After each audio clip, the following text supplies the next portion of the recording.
Ma'am, नंदुरबारमध्ये जे प्रकरण समोर येतं महिलांच्या बाळंतपणाबाबतीत ब्लेड किंवा बाणाचा वापर करून ती बाळंतपणं केली जात आहेत. त्यामुळे प्रश्न अनेक निर्माण झालेत की शासकीय योजना या दुर्गम भागातील गावांपर्यंत पोहोचत नाहीये. नाही, सुरक्षित मातृत्व मिळावं, ज्या आधी घरी डिलिव्हरी व्हायच्या, ज्यामध्ये आईच्या आणि बाळाच्या दोघांच्या जीवाला धोका होता, आणि त्यासाठीच प्रधानमंत्री मातृवंदन योजना ही एक योजना संपूर्ण देशामध्ये राबवली जाते. आपल्या राज्यातही ती प्रभावीपणे राबवली जाते. त्याच्यासाठी जर माता सरकारी रुग्णालयामध्ये डिलिव्हरीसाठी गेली, बाळाला जन्म देण्यासाठी गेली, तर तिच्या खात्यामध्ये सुद्धा निधी वितरित केला जातो. जेवढं मी राज्यामध्ये फिरतीये, संपूर्ण राज्यामध्ये या योजना ज्या आहेत त्या पोहोचलेल्या आहेत.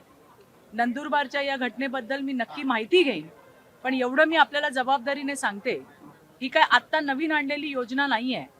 गेल्या 10 वर्षाच्या मध्ये अनेक योजना आणल्या. त्याच्यातली प्रधानमंत्री मातृवंदन योजना ही अतिशय लोकप्रिय आणि यशस्वी अशी योजना आहे. नंदुरबारमध्ये सुद्धा याची अंमलबजावणी निश्चितच झालेली असेल. तरी आपण जे म्हणताय त्या अनुषंगाने मी पुढील माहिती घेऊन आपल्याला कळवते. थँक्यू.